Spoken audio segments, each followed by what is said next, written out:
الله نزل أحسن الحديث كتابا متشابها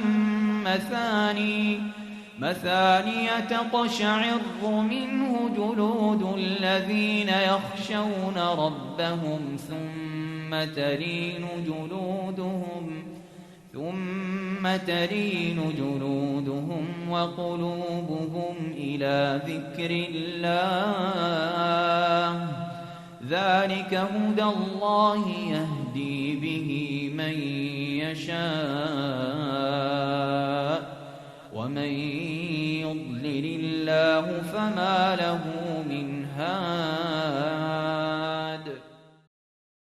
الحمد لله رب العالمين والعاقبة للمتقين والصلاة والسلام على سيد الأنبياء والمرسلين نبينا محمد صلى الله عليه وسلم وعلى آله وأصحابه أجمعين. أما بعد، فإن خير الحديث كتاب الله وخير الهدي هدي محمد صلى الله عليه وسلم وشر الأمور محدثاتها وكل محدثة بدعة وكل بدعة ضلالة وكل ضلالة في النار. أعوذ بالله من الشيطان الرجيم. من يطع الله فقد أطاع الله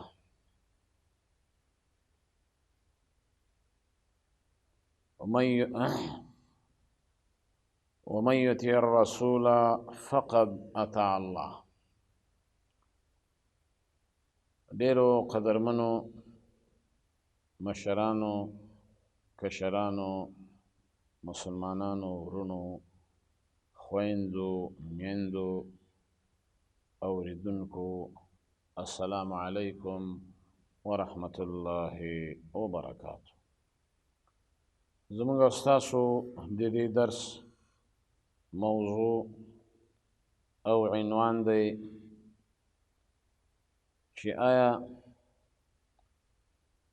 د رسول الله صلی الله علیه وسلم په شان کې مبالغه کول جایز دي او کنه، یا په بل تعبیر چې کومه درجه او مرتبه د محمد رسول الله صلی الله علیه وسلم ده، د هغې درجې نه مونږه اغله بله درجه مرتبه ورکولی شو او کنه. د نبی کریم صلی الله علیه و آله وسلم درجه و مرتبه د نبوت او د رسالت ده.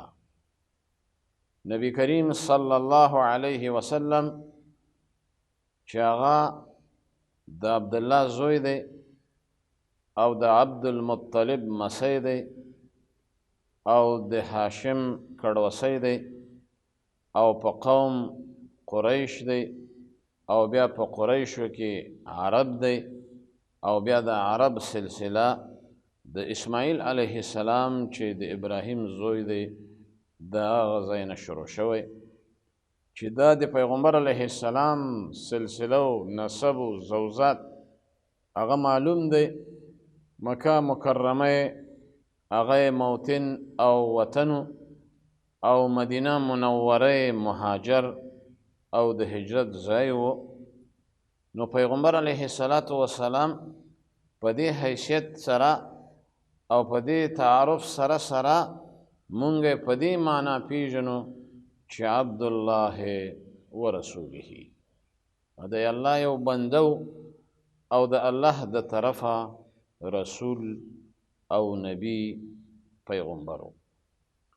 پیغمبر علیه السلام بشرو، بندو، د اولوهیت درجې ته نشو رسولی او مرتبه و درجه معلومه ده چې هغه عبدالله و رسوله، د الله بندو، لکه عام انبیاء علیه السلام چې د الله بندگانو، یا عام مسلمانان چې د الله سبحانه و تعالی بندگان دي، دغه شانته محمد صلی الله علیه وسلم د بندګانو نه یو بنده و، خو د دې سره سره هغه ته الله سبحانه وتعالی نبوت ورکړی و، رسالت یې ورکړی و، پیغمبري یې ورکړې وه، او د 40 کالو په عمر و چې الله سبحانه وتعالی د پیغمبر که، رسول یې که، نبی یې که، او دا قرآن کریم یې په هغه باندې نازل که د حرا په غار کې، او مخکې د دې تفصیل هغه تیر شوی. په دې حیثیت مونږه پیغمبر علیه السلام هغه باید ومنو. بغیر د دې نه چې پیغمبر علیه السلام ته په عبدیت او په رسالت و نبوت نه منلی، مسلمان نشي پاتې کېدی. د دې وجې نه الله سبحانه وتعالی ته دغه عبدیت دا ډېر خوښ دی. نو ځکه قرآن کریم کې الله سبحانه وتعالی ده ته چې کله د قرآن کریم د نزول نسبت کوي، څه فرمایي؟ الحمد لله الذي انزل على عبده. الله وایي هغه ذات دی چې قرآن کریم را لېږلی په خپل بنده باندې، على عبده الکتاب، نار لېږلی ده، نازل کړی ده دا کتاب په خپل بنده باندې. په دې مقام کې د عبدیت صفت ذکر کړی. عبدیت کمال دی. عبدیت دا د بنده دپاره د شرف او د عزت خبره ده. دې وجې نه الله سبحانه وتعالی په بل ځای کې فرمایلی دي وإن كنتم على ريب مما وإن كنتم که چېرته یې تاسو په شک کې، په شبهه کې، مما نزلنا على عبدنا، دغه کتاب نه چې ما را لېږلی په خپل بنده. عبدنا نه مراد څوک دی؟ محمد صلی الله علیه وسلم. الله پاک په بل ځای کې فرمایي سورة بني اسرائیل کې سبحان الذي اسرى بعبده ليلا من المسجد الحرام إلى المسجد الأقصى الذي باركنا حوله لنريه من آياتنا إنه هو السميع البصير.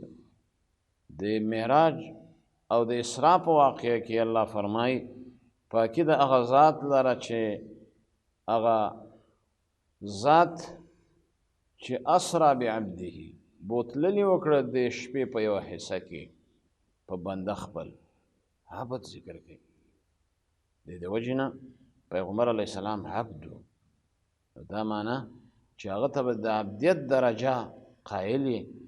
عبد و، بشر و. قل انما انا بشر مثلكم یوحى الی. پیغمبر علیه السلام خپله وایي چې ووایه دې خلکو ته الله وایي چې ته ورته ووایه چې زه بشر یم، مثلکم، ستاسو په شان، خو فرق به دا وي چې ما له وحی کېږي چې هغه نبوت او رسالت دی. د دې وجې نه پیغمبر علیه السلام بشر و، انسان و، عبد و، خو د عامو انسانانو د عامو بشرو په شان بشر او انسان نه و. لکه شاعر وایي محمد بشر لا كالبشر یاقوت حجر لا كالحجر. پیغمبر علیه السلام بشر و، خو عام د انسانانو په شان بشر نه و. لکه څنګه چې یاقوت کاڼی دی، خو عام کاڼی غوندې نه دی، یو قیمتي کاڼی دی. نو دغه شانته پیغمبر علیه السلام بشر و، انسان و، عبد و، خو د عامو انسانانو بشر په شانته انسان بشر نه و، بلکې هغه کې صفت د رسالت او د نبوت و. هغه د الله رسول و، نبی و. نو دې وجې نه په دې حیثیت پیغمبر علیه السلام پیژندل دا ایمان دی، دا زمونږ اسلام دی، او دا په ټولو باندې واجب دی، او دا به ته په زړه تسلیموې. مستمعین و مستمعات، د نبی کریم صلی الله علیه وسلم په شان کې به او په مدح کې به مبالغه هم نه کوي، زیاتی به هم نه کوي، نه به افراط کوي، نه به تفریط، نه غلو، نه جفا. ځکه یهود چې الله په لعنت کړه، په غضب گرفتار کړه، په دقه افراد باندې او په دقه تفرید باندې یهود نصارا مغضوب علیهم شو، ضالین شو، چې هغه د خپل پیغمبر په شان کې د افراط او تفرید نه کار واغسته، د غلو او د جفا نه کار واغسته. او مونږه داسې نه یو، بلکې مونږه ته دا جایز نه دی چې د نبی کریم صلی الله علیه وسلم په شان کې زیاتوالی وکړو، د بشریت نه وباسو. نو همدا وجه ده چې د نبی کریم صلی الله علیه وسلم مرتبه پیژندل، درجه پیژندل په خپل رسالت و نبوت مقام کې دا د اهل سنه والجماع عقیده ده. نو ځکه جایز نه دی چې مونږ د هغه په شان کې مبالغه وکړو او دومره مدح وکړو په شان د نصاراو چې د عیسی علیه السلام په حق کې مبالغه وکړه، زیاته یې وکړه، غلو یې وکړه او بالاخره مشرکین شو. نو ځکه الله سبحانه وتعالی فرمایي لا تغلو فی دینکم، په دین کې به د غلو نه کار نه اخلئ. زمونږ دین د اعتدال دین دی، د وسط دین دی، امت وسط امت دی، نه افراط به کوي نه تفرید، نه جفا به کوي نه به غلو کوي. بلکې حدیث کې راځي لا تغلو فی دینکم، په دین کې به غلو نه کوئ. الله سبحانه وتعالی دو ځایه په قرآن کې دا خبره کړې چې اهل کتاب لا تغلو فی دینکم ولا تقولوا علی الله الا الحق، وینا به تاسو د حقه کوئ، چې کوم شی حق وي حق وینا به کوئ، بلکې د عیسی علیه السلام په باره کې غلو مه کوئ او بې ځایه زیاتوالی مدح مه کوئ. نو ځکه یې فرمایلی دي انما المسیح عیسی ابن مریم، عیسی علیه السلام دا خو د مریم زوی دی، رسول الله د الله رسول دی، وکلمته القاها الى مریم، او دا په کلمه د کن فیکن باندې پیدا شوی، وروح منه، او پوکی دی د الله د طرفه چې جبریل د مریم علیه السلام په ګریوان کې پوکی وکړ. نو په دې شان تاسو د الله نبی او پیغمبر رسول چې عیسی علیه السلام دغه ومنئ. او بیا یې فرمایلی دي فآمنوا بالله ورسوله، د الله ټول رسولان به منئ او ټول انبیا به منئ، خو په حیثیت د نبوت او د رسالت. ولا تقولوا ثلاثه، او داسې مه وایئ چې دا عیسی علیه السلام دریم خدای دی، دریم د دریو دی. ځکه چا به ویل عیسی علیه السلام زوی د الله دی، چا به ویلې چې مریم مور اله ده، چا به نه دریم د الهو دی. انتهو خیر لکم، دې خبرې نه بند شئ، منع شئ، دا ستاسو دپاره نقصان دی. انما الله اله واحد، اله معبود ستاسو یو دی. سبحانه ان یکون له ولد، الله نازولی نه لري، بچی نه لري، ولد نه لري. له ما فی السماوات و ما فی الارض، الله لره هغه څه دي، هغه اختیار دی چې بر اسمانونو کې او لاندې ځمکه کې. وکفا بالله وکیلا، او بس دی، کافي دی الله چې هغه ذمه دار دی، ذمه وار دی. نو دې وجې نه ورونو حدیث کې راځي لا تطروني، تاسو زما په حق کې مبالغه مه کوئ، زیاتوالی مه کوئ. کما اطرت النصارى، لکه څنګه چې نصرانیانو او نصاراو په مدح د عیسی علیه السلام کې مبالغه کړې وه، زیاته یې کړی و. نو دې نه پیغمبر علیه السلام مونږ منع کړي، بلکې عیسی علیه السلام ابن مریم د مریم زوی و. فانما انا عبده، او یقینا زه چې یم د الله عبد یم. نبی کریم صلی الله علیه وسلم هغه فرمایي چې عیسی علیه السلام د الله عبد و. انی عبد الله آتانی الکتاب، خپل اقرار کړی چې زه د الله بنده یم، ماله کتاب را کړی انجیل. تاسو ته وایي زما دا خبره ده فقولو عبد الله ورسوله، نو مالم د الله عبد وایي او د الله رسول وایي.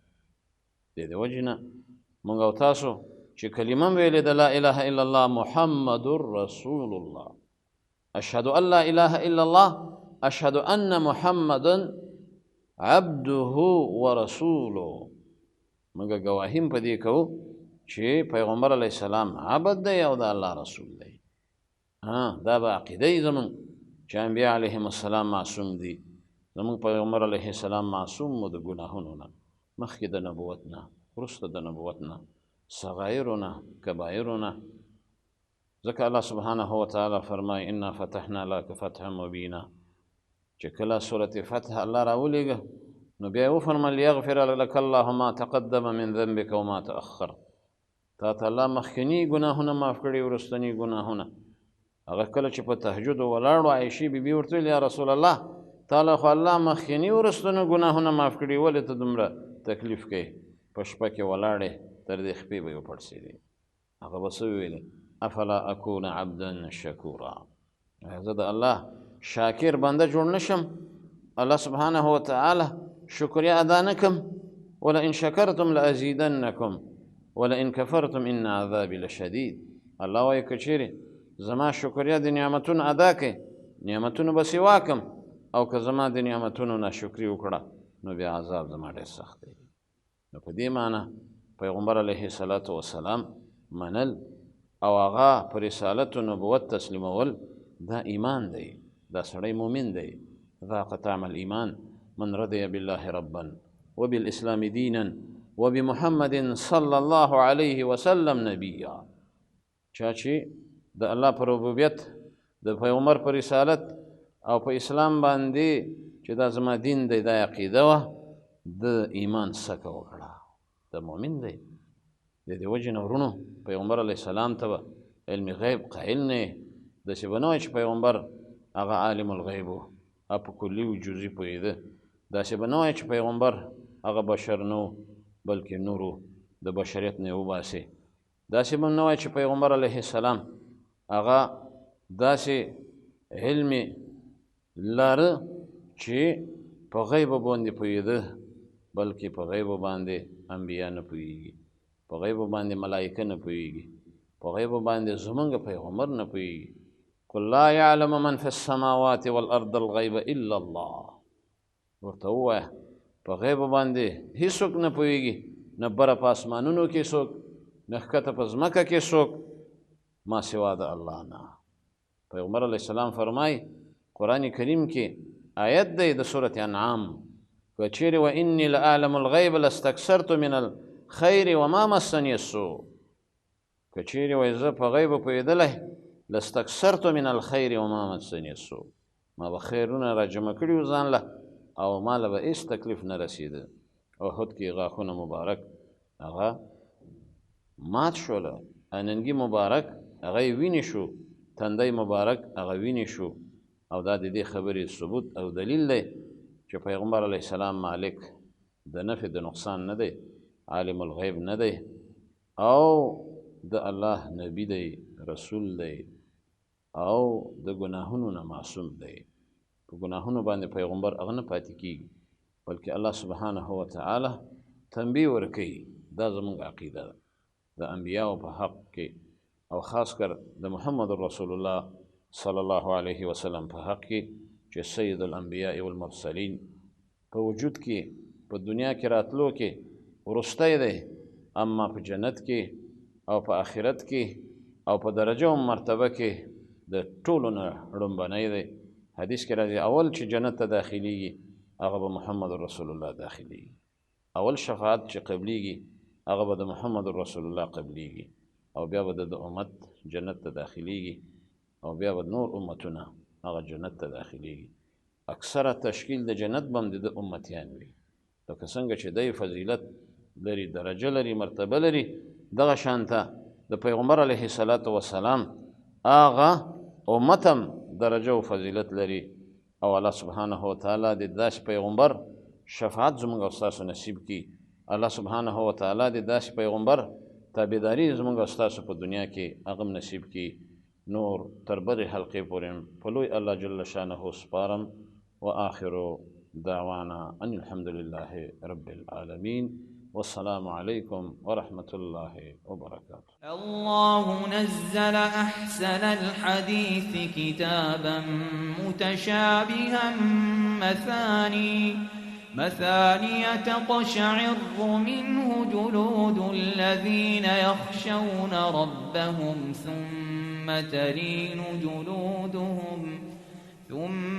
تلين جلودهم وقلوبهم إلى ذكر الله ذلك هدى الله يهدي به من يشاء